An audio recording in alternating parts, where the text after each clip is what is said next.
Remue ménage. Remue ménage.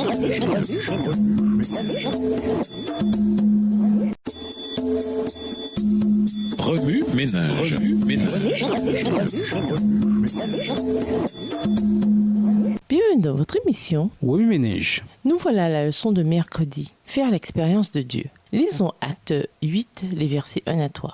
Acte 8 et versets 1 à 3.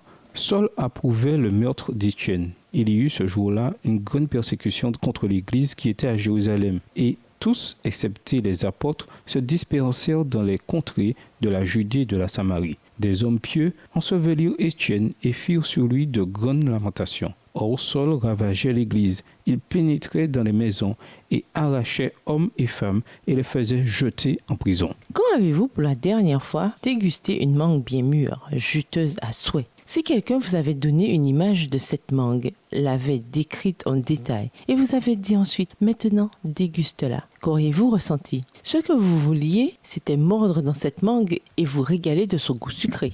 De même, Saul avait toute la connaissance de la loi, mais aucune expérience avec l'auteur de la loi. Il se considérait lui-même comme irréprochable à l'égard de la justice considérée dans le contexte de la loi. Cependant, il persécutait les chrétiens en raison de leur foi en l'auteur de la loi. Il nous est facile de nous identifier avec les chrétiens persécutés, mais que pouvez-vous apprendre de Saul avant sa conversion? Si vous connaissez Dieu, avez-vous fait également une expérience personnelle avec lui? Cette expérience vous transforme-t-elle? Regardons de quelle manière nous pouvons utiliser la connaissance et l'expérience pour renforcer notre marche spirituelle. Premièrement, comprendre la différence entre la connaissance et l'expérience. La connaissance, ce sont des faits ou de l'information que nous entrons dans notre banque de données mentale, ce qui nous permet d'y avoir accès plus tard. Nous évaluons des situations et jugeons selon notre connaissance. L'expérience, elle, est sensorielle et fait appel à nos émotions. L'expérience cimente la connaissance dans des situations contextuelles, de sorte que nous savons comment l'appliquer de nouveau lorsque des situations similaires se présentent par la suite.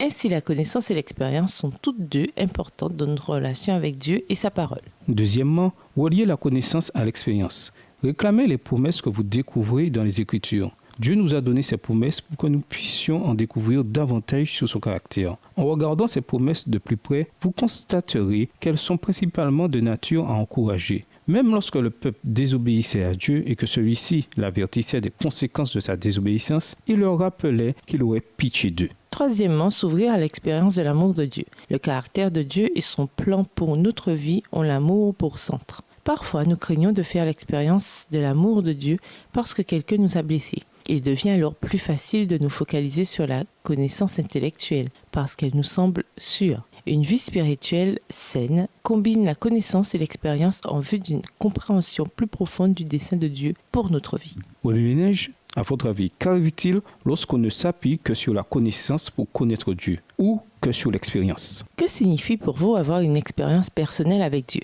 Au revoir. Et à demain si Dieu veut. Remue ménage.